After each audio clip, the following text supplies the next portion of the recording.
AllBall TV. They scared, but I'm not. They don't like comentario. Y suscribe. Y'all know what this is. Knicks Rehab. Knicks Rehab, y'all. Had Jaylen Brunson peaked? Has he peaked as a basketball player?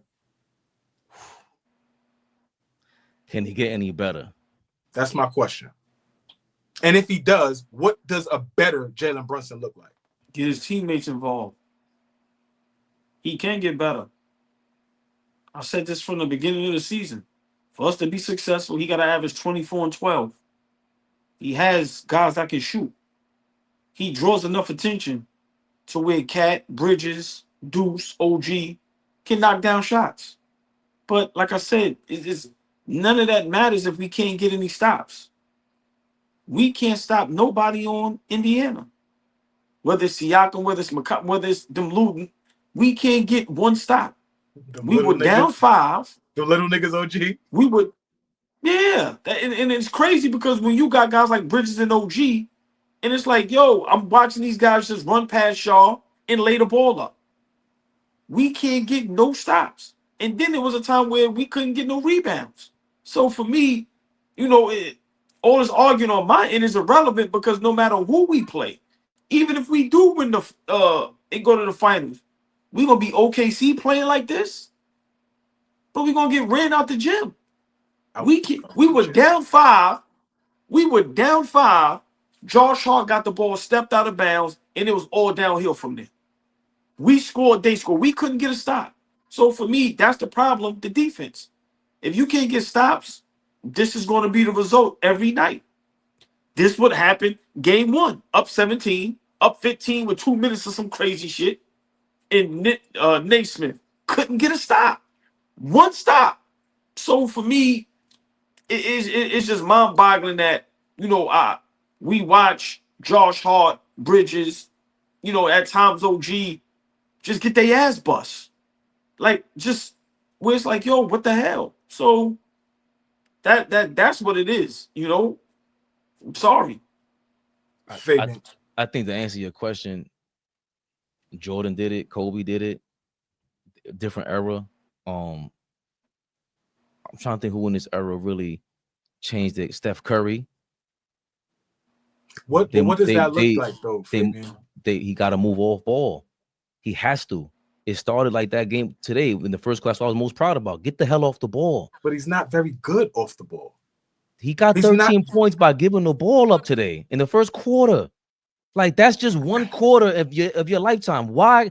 Of course, you're gonna be uncomfortable at first, but you're so used to having the ball and going crazy and playing hero ball, like we keep talking about. You guys somehow think I'm overlooking this. He plays hero ball. How do you get better? Michael Jordan played hero ball. Kobe Bryant played hero ball. These guys played hero ball. That's what they want. Carmelo Anthony. Why didn't he get better? Because you couldn't move off the ball. Kevin Durant, you had to start playing off the ball with Golden State. Russell Westbrook, why didn't he get to another level? He didn't go off ball. The great one-on-one players, you already got one-on-one down pat, bro. We see it. What's the next move? Trust your teammates. Get the right. It's not like we can say he doesn't have the right teammates around him in terms of somebody else could score, bro. If you move off ball, you open things up because it's not like he's a bad spot-up shooter. The right corner is his spot. I could name the spots that he shoots the 3 from really well, but Cat is there. So if you move off ball and become a better passer, be a part of just getting that ball hot potato style, of course you get better. Because you know anytime you get it during the game, you can go one-on-one, especially when you can throw the ball away, try to get another switch, and get a better matchup. You're not going to always get a better matchup bringing the ball up half court for 10 seconds, dribble the ball up for 14 seconds. That might not be the right matchup that you're dribbling against. Shit makes no sense. You can get a better matchup switching around the court too. Yes, he can get better. All one-on-one players that play like this can get better. But a lot of them get stuck because they don't trust their teammates. They don't learn how to trust their teammates. That's his biggest fucking problem. Well, fellas, I got to run. I'm sorry. Go ahead. You got it. No. Go ahead. Just my last point. Yeah, you know, my last point is, you know, Jeff Teague said it, and you know, he's a point guard. He knows the game and he watches the game, and he said it perfectly. Nobody's a bigger Brunson stan than me, but he was correct. You know, man, you gotta get a ball up. And you know, I'm not talking about tonight I don't want to argue no more about tonight. But, you know, at this point where you have opportunity to get to the finals, you have to do what it takes to win. And Jeff Teague was 100% correct. Yo, bro, if it's 24 seconds in the shot clock and you have the ball in your hands for 17, Brunson always crosses half court right before it hits the 8-second mark. So that means when he crosses, the shot clock is already at 16. Now he's either going to wait for a screen, whatever he's waiting to do. Next thing you know, the shot clock. They said it, yo, bro. You got to get a ball up. So for me, you know, for us to be successful, I might have to agree with Fabian Flea. Bro, you have to come off the ball. It may not have to be for the whole game, but we have to figure something out if this is the team we're going to move forward with. I would love to hear you respond before I get out of here with what Fabian said. I just feel like there's so much that goes into like what y'all saying right now, right? Like if you get Brunson off the board, right, or if you put him in different positions on the team, that means the roster has to change. Like I've been so consistent about, you know, y'all want Tibbs to play the bench. Early in the year, I was saying we ain't got no bench, and now you know I tried to come around to it, but like one thing, 2025, I want to learn to just stand on what I'm saying. Yo, our bench ain't fucking good. Let's just call it what it is. It's not very good. You stack it up against everybody else's bench, it ain't very good. So my point is that the personnel and the roster has to change for us to put Jaylen Brunson and maybe Karl Anthony Towns and other guys in different positions. We don't have other playmakers. We don't have another great ball handler. We want to sub Deuce in, and Deuce is a serviceable ball handler. We put the ball in Josh Hart's hand. Y'all hate that? You know why that happens? Because we don't have a bunch of other ball handlers to put the ball in the hand if Brunson is on the court. So a lot of it is roster construction as well for what the option to have Jaylen Brunson off the ball. We don't have that option right now because what we gonna do? Hey, Deuce, run the offense or initiate offense. Try to find Jaylen Brunson. We don't have that. So I just feel like there is gonna have to be a roster upgrade if we think Brunson is one of the pieces that's going to take us to a championship. It is easier for Michael Jordan to go off ball with Scottie. No, stop that. You making me so. I want to let you rock, but you answered the question and said, yeah. So Michael Jordan, Kobe Bryant, Steph. I'm like, nigga, look at you who you're naming right now. Yeah, but where do you think you go when he's already great one-on-one. Mm-hmm.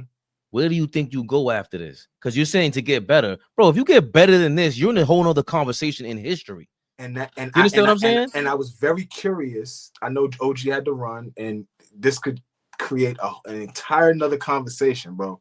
But I wanted to see how y'all answered that question, because when I look at Jaylen Brunson and I say, has he peaked yet? For me, no. But getting better doesn't mean next season you average 30. Or getting better doesn't mean your offensive output changes.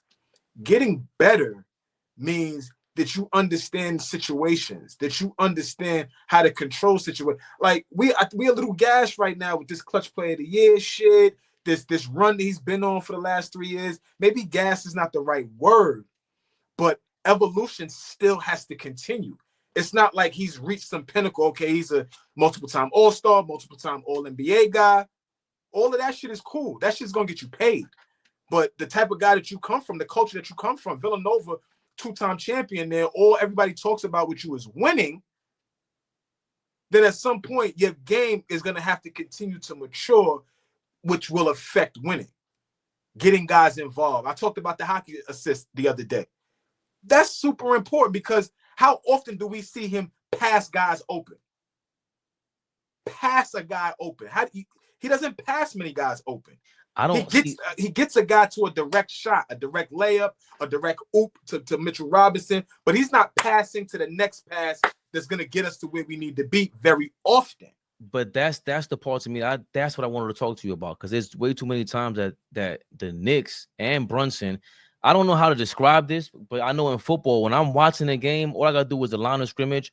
I could literally see one team leaning or the other team leaning over the line of scrimmage. And I can tell all game long who's going to win because somebody's just dominating the line of scrimmage. And in basketball, above the three-point line, in this, especially in this era, the Knicks far too often lean towards half court. Every time they dribble the ball, it's towards half court. Like, we got a handle like that. And that leaves the defense the most opportune. It become more opportunistic because what are you going to do? And then you have all that space and you put yourself in a corner on a trap. All these things, you're putting yourself into trouble. And a part of that is because he's not tall enough. His arms ain't long enough. There's a lot that where he can't. That's why I said that pass from Cat to Bridges, the bounce to the top of the three-point shot. He doesn't do that. Cat can bounce you, boom, not just bounce you open, bounce you into rhythm. Oh, that's not it. You want it like that, bro. Boom. Cat knows Bridges likes the ball on a bounce. He can't. The catch and shoot for Bridges is kind of tough. So for Brunson, the other thing to what you were saying, extending the possession, he has to get his handle a little bit better to do that Steve Nash shit, where you could dribble towards the paint, towards the baseline, and you don't have to go for a shot. Dribble that shit around the fucking paint and kick it out to somebody, but keep your handle alive. Anytime you give your handle up, you're at a disadvantage. Roster construction, bro. But that has, but Nash is able to do that because guess what? Joe is in the corner. Guess what? Quentin Richardson is in the corner. Guess what? Sean Marion is mid range. Guess what? Pick and roll with Amari Stoudemire. Like, now I got shooters. Now I got a rim runner. Now I got a guy that's going to cut and be athletic. Like, I'm just saying, the construction of our roster is not one that gets Jaylen Brunson a lot easier looks. Can we get somebody that we have to? Quentin Grimes. Quentin Grimes is a guy that can knock down shots, right? And we're talking lower level right now. Like, big shout out to Quentin Grimes, but amongst his peers, other great shooters, he's probably a notch below, right? But the mere fact that he was there last year and could hit shots, you had to account for him. So now we can't load up on Brunson. So now I'm going to kill you. But guess what? I got the option to, if they load up on me, Grimes, knock it down. So our shooting has to elevate. This is not about the team last year was better. Get that fucking smirk off your face. This is not about that. You know it is. It's not about that. You know it is, because this is why I'm glad you made that point about Steve Nash, because even if Brunson had that team, he couldn't do that. His skill set does not speak to, I'm going to dribble down the lane and wrap around a baseline and go out the other side of the paint. That's not his skill set. He's giving the ball. He's going to give the dribble up. And even if he does stop there, he can't make that Steve Nash pass. You have to watch out. Your arms, your legs, everything had to be on point for Steve Nash. He's getting rid of that ball somehow. He might shoot it over you, might pass it over your shoulder. He's too crazy. Brunson's not capable of doing that shit. He's not. So in order to get better, listen, you got to learn how to move off ball, because that's the easiest thing I could think of. Even if you do need to change the roster, that shit still got to start with your teammates that you trust now. These are your fucking teamates from college. Shut up, FYF. And I mean, I'm not rolling. You know you're not. You're not. No, you're not. I'm not. Yo.